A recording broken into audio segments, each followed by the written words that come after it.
এই মর্গের হিমাগারে রাখা হয়েছে শরীফ ওসমান হাদিকে।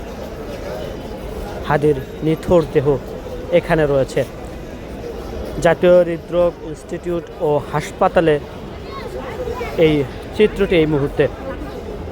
বলে রাখতে চাই, আইন শৃঙ্খলা রক্ষাকারী বাহিনীর যে কঠোর অবস্থান, সেই অবস্থানের মধ্য দিয়ে আসলে এই লাশবাহী যে গাড়িটি সেটি নিয়ে আসা হয় এবং এরপরে এই যে হিমাগারটি রয়েছে এই হিমাগারেই তাকে এখানে রাখা হয়েছে এবং আগামীকাল যে জানাজা, সেই জানাজার আগ মুহূর্ত পর্যন্ত এখানে রাখা হবে।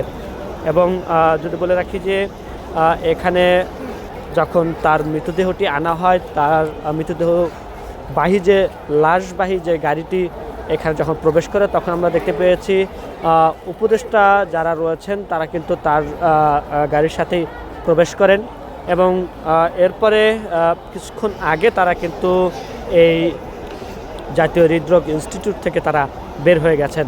এবং পাশাপাশি আমরা দেখেছি যে তার যারা আত্মীয় স্বজন রয়েছেন তারা কিন্তু এই যে জাতীয় হৃদরোগ ও ইনস্টিটিউট যে হাসপাতাল রয়েছে এই হাসপাতালে আসছেন।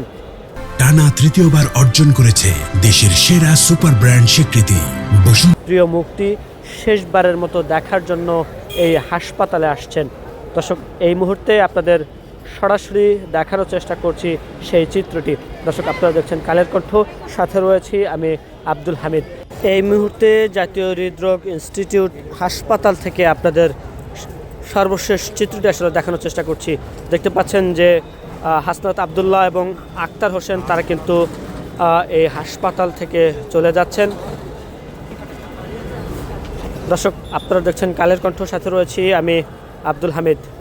বলে রাখতে চাই যে আমার দেশ পত্রিকার সম্পাদক মাহমুদুর রহমান এবং উপদেষ্টা আদিল রহমান এবং আরও আরেকজন উপদেষ্টা, তিনিও কিন্তু এই জাতীয় হৃদরোগ হাসপাতাল ছাড়ছেন।